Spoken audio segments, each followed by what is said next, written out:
आमच्या मंदिरं आणि धर्मशाळांना लागतो तोच न्याय ह्यांच्या ह्या मस्जिदीच्या अनधिकृत अतिक्रमणाला लागणार।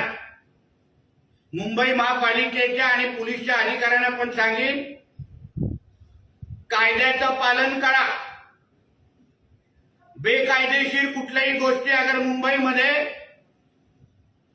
तुम्ही सहन करायच्या सुरू केल्या तर मुंबई आमच्या हातात राहणार नाही। मुंबईला हे हिरवे साप गिळून टाकतील।